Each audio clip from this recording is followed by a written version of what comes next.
So the purpose of resistance is to keep us small, is to keep us afraid, and to a large extent even unaware that we even have a calling and that there is another life that we could be living. So on the deepest level, resistance tries to keep us asleep to our calling. It tries just to say, no, you haven't got a calling, that's just a nice romantic idea, but don't listen to that Nick bloke, he's just talking rubbish. So resistance will try and just keep you asleep and keep you afraid.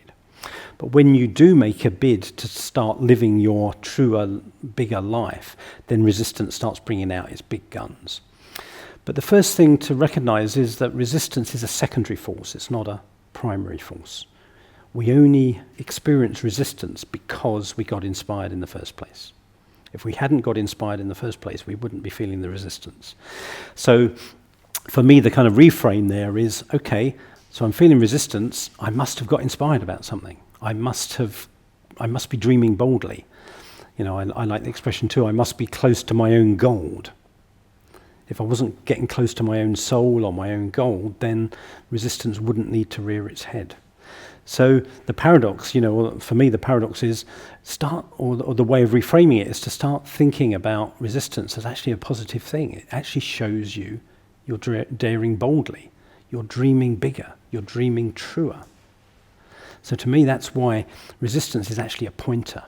And as a spiritual pro, we use our resistance to point us to our next projects, to our next steps, because it's often the thing that scares us most, stretches us most, and we kind of almost go, I don't know if I can do this.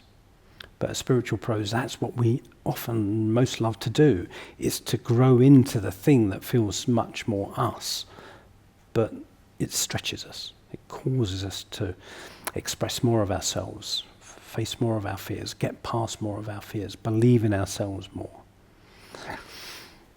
So resistance is a secondary force. One of the ways I like to describe it is our resistance is our ego's petty and fearful responses to the magnificent and creative impulses of our soul. So our soul is always having these incredible, wonderful impulses to express itself and share gifts. And our ego is throwing up all this whirlwind of excuses and fear and distractions and all sorts of stuff to go, no, don't do that, don't be silly, don't be stupid. So does that make sense? It's like a secondary force. And the bad news is that resistance, the more important a project or an action is to you and your evolution, the more resistance you're likely to experience around it.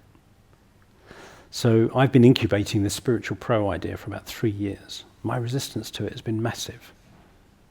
But that's why I've known it must be something really exciting for me to do next, because I've resisted it so much. I wrote a book a few years ago about resistance called Resisting Your Soul. And I thought, great, I've cleared to a whole new level of my expression now. I've got past a lot of resistance. What I didn't realise was there's a whole new level of resistance. It was like, okay, I've understood one bit of it. Now there's a whole bit more of it to understand. So the bad news is, you know, resistance is in direct proportion to the importance of what we are called to do next. But the good news is that we're not alone.